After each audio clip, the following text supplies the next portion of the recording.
Assalamu alaikum, student mathematics 4024. Welcome to Maths Guru. I hope you all are fine. I am fine too. Alhamdulillah. Student, one more video on the topic of exponential growth and decay. Again, we have two questions, and as you know that we are discussing this concept. Previous video में भी हमने इस concept को start किया था. वहाँ हमने formula भी discuss किया था, दो questions भी solve किए थे. और मैंने वहाँ तुम्हें ये बात बताई थी कि this is basically a new subtopic जो कि everyday mathematics में add हुआ है. ठीक है, तो दो क्वेश्चंस और हैं, इनको भी जल्दी से डिस्कस कर लेते हैं, थोड़ा सा फॉर्मूला दोबारा रिफ्रेश हो जाएगा. आई होप ये वीडियो भी तुम लोगों के लिए हेल्पफुल होगी इंशाल्लाह. So let's just start the first question. The first question says at the end of 2021 there were 27,000 rhinos living in the wild. फिर हमसे कह रहा है the number of rhinos is expected to decrease exponentially. ठीक है, तो ये जो है वो एक्सपोनेंशियल समझो डिके है. ठीक है, वैल्यू डिक्रीज हो रही है और जो रेट दिया हुआ है वो हमें दिया हुआ है 3% ईच ईयर. ठीक है, आगे हमसे कह रहा है work out the number of rhinos expected to be living in the wild 4 years later. 4 साल के बाद मतलब 2025 में. Give your answer correct to the nearest whole number. ठीक है, अगेन हमें क्वेश्चन पढ़ के आइडिया हो गया कि ये एक्सपोनेंशियल डिक्रीज है. ठीक है, तो वो फॉर्मूला यूज करते हैं, कंपाउंड इंटरेस्ट वाला फॉर्मूला ही होता है इसमें. तो हमने थोड़ा सा अपना फॉर्मूला चेंज कर दिया था. तो चूंकि हमें जो है वो नई वैल्यू चाहिए, ठीक है, 4 साल के बाद जो है वो हमें न्यू वैल्यू चाहिए. तो हमने जो है वो न्यू वैल्यू को एनवी लिख दिया. ठीक है, और न्यू वैल्यू किसके बराबर होगी, equals to old value. Old value हमारे पास कितनी है, 27,000 है. तो ओल्ड वैल्यू की जगह जो है मैंने 27,000 लिख दिया. उसके बाद ब्रैकेट आता है. ठीक है, ब्रैकेट में 1 आता है. 1 के बाद मैं देखता हूँ कि भाई इंक्रीज हो रहा है कि डिक्रीज हो रहा है. तो यहाँ डिक्रीज हो रहा है, इसका मतलब है माइनस आएगा. और फिर मेरा रेट आता है, रेट जो है वो 3 है, तो 3 आ गया, 3/100 हो गया. ठीक है, एंड नंबर ऑफ ईयर्स कितने दिए हुए हैं, नंबर ऑफ ईयर्स जो है वो मेरे पास है 4. तो मैंने जो है वो यहाँ 4 लिख दिया. अब बस कैलकुलेटर यूज़ करना है और मुझे जो है वो अपनी न्यू वैल्यू फाइंड आउट करनी है. एक बार दोबारा देख लेते हैं कि कैलकुलेटर से ये चीज़ कैसे हमें फाइंड आउट करनी है. तो उसके लिए मैंने तुम्हें प्रीवियस वीडियो में भी बताया था कि मैं जो है वो इस वक्त कैलकुलेटर यूज़ कर रहा हूँ FX991EX. इसमें मेरे पास जो सेकंड रॉ है उसमें जो फोर्थ बटन है उस पे एक्स बना हुआ है और एक्स के ऊपर ना स्क्वायर बना हुआ है, लिखा हुआ नहीं है टू, स्क्वायर जो है वो बना हुआ है. तो मैंने उसी को प्रेस करना है. ठीक है, और उसके अंदर जो है ना मैंने ये 3/100 जो है वो डाल के पावर निकालनी है. पहले मैं एक काम ये कर लेता हूँ कि मैं जो है वो ये वाला जो मेरा ब्रैकेट है ना इसको थोड़ा सा सिंप्लीफाई कर लेता हूँ. ये ब्रैकेट कैसे सिंप्लीफाई होगा, इस ब्रैकेट को सिंप्लीफाई करने के लिए पहले मैंने 3/100 किया. तो मेरे पास आंसर आ गया 0.03 और फिर मैंने 1 में से उसको माइनस कर दिया. तो मेरे पास आंसर आ रहा है 0.97. ठीक है, तो मैं यहाँ जो है वो 0.97 लिख देता हूँ. सही है, और इसकी जो पावर है वो 4 है, तो मैं उस पर 4 लिख देता हूँ. 27,000 जो है ये एज इट इज आ जाएगा क्योंकि मुझे मल्टीप्लाई करना है इससे. तो 27,000 जो है वो मैंने ऐसे ही लिख दिया. अब मैं जो तुम्हें बटन बता रहा था सेकंड रॉ में, वो फोर्थ बटन है. ठीक है, उसके ऊपर एक्स के ऊपर जो है ना वो स्क्वायर बना हुआ है. ठीक है, स्क्वायर बना हुआ है, टू लिखा हुआ नहीं है, स्क्वायर बना हुआ है, फोर्थ बटन है. ठीक है ना, तो मैंने उसको प्रेस किया. तो मेरे पास जो है वो टू बॉक्सेस आ जाते हैं. पहले वाले में मैंने 0.9 जो है वो 97 लिख दिया, जो बड़ा बॉक्स है, और ऊपर फिर पावर जो है वो उसकी 4 है. और जब आप इक्वल टू प्रेस करोगे तो मेरे पास आंसर आ रहा है 0.88529. और अब मैं जो है इसको मल्टीप्लाई कर दूंगा 27,000 से. तो मेरे पास जो न्यू वैल्यू आ गई वो आ गई 23,902.9. ठीक है, मैं इसको जो है वो यहाँ लिख देता हूँ. तो जो न्यू वैल्यू मेरे पास आ रही है that is coming out as 23,902. Two आ रहा है, थ्री आ रहा है, और उसके बाद जो है वो 902 आ रहा है. 902 के बाद जो है वो डेसिमल है और उसके बाद जो है वो 9 आ रहा है. सही है, क्योंकि क्वेश्चन कह रहा है कि you have to give your answer to the nearest whole number. तो हमारी जो नई वैल्यू आ रही है उसको हमें राउंड ऑफ करना पड़ेगा. तो जो न्यू नंबर ऑफ राइनोज आ रहे हैं 2025 में, वो जो है मेरे पास आ जाएंगे 2390. और जब मैं 9 को राउंड ऑफ करूंगा तो ये 3 हो जाएगा. ठीक है, तो 23903 जो है ना ये मेरा फाइनल आंसर आ गया है.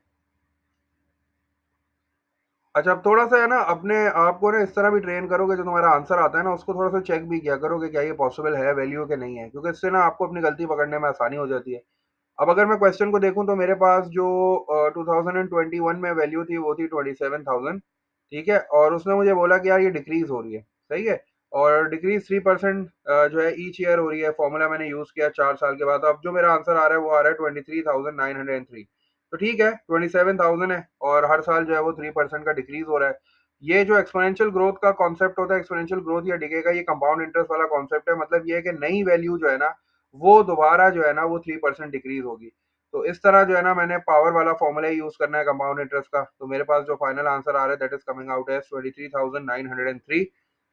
नेक्स्ट क्वेश्चन देख लेते हैं जल्दी से। नेक्स्ट क्वेश्चन जो है वो हमारे पास है the number of certain type of bacteria increases exponentially. अब देखो ये जो है ना इंक्रीजेज है और एक्सपोनेंशियल इंक्रीज हो रहा है, एक्सपोनेंशियल ग्रोथ हो रही है समझो।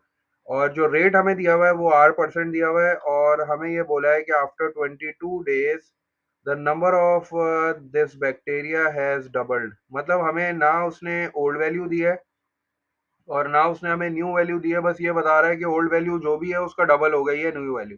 और हमें जो है ना वो आर की वैल्यू फाइंड आउट करनी है। हमें जो है वो रेट जो है वो फाइंड आउट करना है।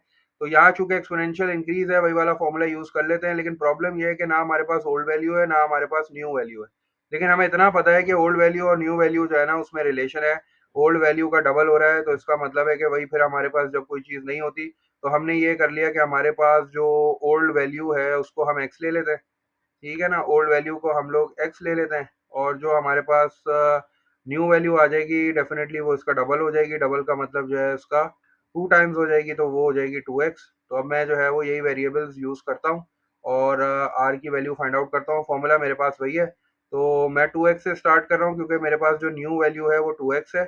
ठीक है, और 2x इज इक्वल्स टू, और ओल्ड वैल्यू मेरे पास कितनी है x है तो मैंने उसकी जगह x लिख लिया। इसने यहाँ क्वेश्चन में ना मुझे ओल्ड वैल्यू दी है ना मुझे न्यू वैल्यू दी है, बस ये बोला है कि डबल आप जो है ना वो कंसिडर करो। तो आप यहाँ एक्स के अलावा भी कोई भी नंबर यूज कर सकते थे, उसको डबल कर लेते तो उससे भी जो है ना एग्जैक्टली सेम आंसर आ जाता। लेकिन चूंकि हम लोग जो है वो आदी हैं वेरिएबल्स की फॉर्म में, तो हम लोग जो है वो इसी तरह करते हैं, जो चीज़ हमें नहीं पता होती हम एक्स कंसिडर कर लेते हैं। तो हमारी ओल्ड वैल्यू जो है वो एक्स हो गई, न्यू वैल्यू उसका डबल हो गई 2x। और फिर फॉर्मूले में 1 आता था और चूंकि ये इंक्रीज हो रहा है एक्सपोनेंशियल इंक्रीज है तो मैंने यहाँ प्लस लिख दिया। और उसके बाद रेट उसने मुझे नहीं दिया हुआ तो मैंने आर लिखा, आर अपॉन 100 हो गया। ठीक है, आर अपॉन 100 है और आर अपॉन 100। और इस पे जो उमूमन हम लोग नंबर ऑफ ईयर्स यूज करते हैं लेकिन यहाँ नंबर ऑफ डेज दिया हुआ नहीं है। 22 लिख दिया आपने। अब इसको सॉल्व करेंगे, ये एक्स से मैं ये वाला एक्स जो है वो कैंसिल आउट कर देता हूँ। ठीक है, तो ये मेरे पास इस तरह बच जाएगा 2 इज इक्वल्स टू, और ये मेरे पास आ जाएगा 1 प्लस आर अपॉन 100। ठीक है, आर अपॉन 100 रहा और इस पे जो होल पावर आ रही है that is coming out as 22। अब मुझे जो है वो चूंकि आर फाइंड आउट करना है तो मुझे सबसे पहले ये 22 पावर हटानी है। तो ये 22 पावर हटाने के लिए मैं क्या करूंगा, बोथ साइड्स पे जो है ना वो 22 रूट ले लूंगा। जैसे मिसाल के तौर पे आपको पता है कि अगर किसी नंबर पे स्क्वायर लगा होता है और आपको उस नंबर को उस पे से स्क्वायर हटाना होता है तो आप क्या करते हो, उसी नंबर का जो है ना वो उसकी रूट वैल्यू ले लेते हो। जैसे मिसाल के तौर पे ये मैंने जो है वो स्क्वायर रूट ले लिया तो इस स्क्वायर से जो है वो ये वाला रूट कैंसिल आउट हो जाता है। इसी तरह यहाँ चूंकि 22 पावर है तो मैं क्या कर रहा हूँ, दोनों साइडों पे जो है ना वो 22 रूट ले रहा हूँ। ठीक है, तो यहाँ भी 22 रूट ले लिया मैंने ताकि इससे जो है वो वाली पावर मेरी कैंसिल हो सके। तो ये इस तरह बन गया।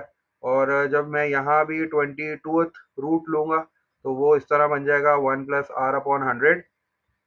ये तो रूट के अंदर का है। ठीक है, और इस पे जो पावर है मेरे पास वो आ रही है 22। और चूंकि मैंने 22th रूट लिया है उस साइड पे तो मैं जो है उसको इस साइड पे भी इसी तरह ले लूँगा क्योंकि मुझे ये पावर कैंसिल करनी है। जब तक ये पावर नहीं हटेगी मेरे पास जो है वो आर की वैल्यू नहीं आएगी। अब इससे फ़ायदा ये हुआ कि ये वाला रूट और ये वाली पावर जो है वो कैंसिल आउट हो गई। अब जो है वो मुझे 2 का 22nd रूट फाइंड करना है, मतलब 22th रूट फाइंड करना है। तो उसका तरीका क्या है, तो उसके लिए क्या करेंगे, again we have to use the calculator. अब देखो कैलकुलेटर में ये जो मैं तुम्हें बटन बता रहा हूँ FX991EX, इसमें ये वाला जो बटन था जिसमें मैंने बोला था फोर्थ बटन है, एक्स पे स्क्वायर बना है, इसी को अगर तुम शिफ्ट दबा के यूज करोगे तो तुम्हारे पास एक स्क्वायर रूट का साइन बना हुआ आएगा जिसके अंदर भी एक बॉक्स होगा और जिसकी इंडेक्स पे भी एक बॉक्स होगा। तो यही चीज मैं यूज करूंगा। इंडेक्स पे चूंकि मुझे 22nd चाहिए तो मैंने 22 लिख लिया और अंदर जो नंबर है उधर 2 लिख लिया। तो और उसके बाद मैं इक्वल्स टू दबाऊंगा तो मेरे पास आंसर आ रहा है 1.032। ठीक है, तो मैं जो है वो यही लिख लूंगा 1.032। ठीक है, ये मैंने कैसे फाइंड आउट किया मैं इसको दोबारा बता देता हूँ। मेरे पास इस वक्त कैलकुलेटर कौन सा है, FX991EX। इसमें अगर आप देखो तो जो सेकंड रॉ है ऊपर से, इसमें फ्रैक्शन से स्टार्ट हो रही है। ये पहले फ्रैक्शंस का बटन है, फिर स्क्वायर रूट का है, फिर उसके बाद एक्स स्क्वायर लिखा है, उसके बाद जो चौथा बटन है उस पे एक्स बना है और उस पे स्क्वायर बना हुआ है।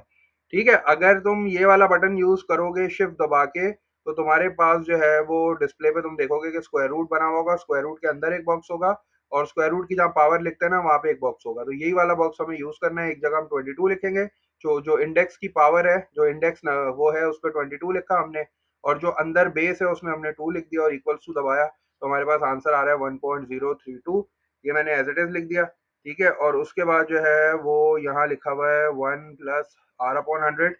ठीक है, पावर तो अब कैंसिल हो गई है, पावर खत्म हो गई है। अब मुझे आर की वैल्यू चाहिए, तो पहले मैं 1 को शिफ्ट कर देता हूँ, 1 वहाँ जाके माइनस हो जाएगा, तो 1.032। इसमें से जब मैं 1 को सब्ट्रैक्ट कर दूंगा, ये 1 इधर आके सब्ट्रैक्ट हो जाएगा, और ये हो जाएगा R/100।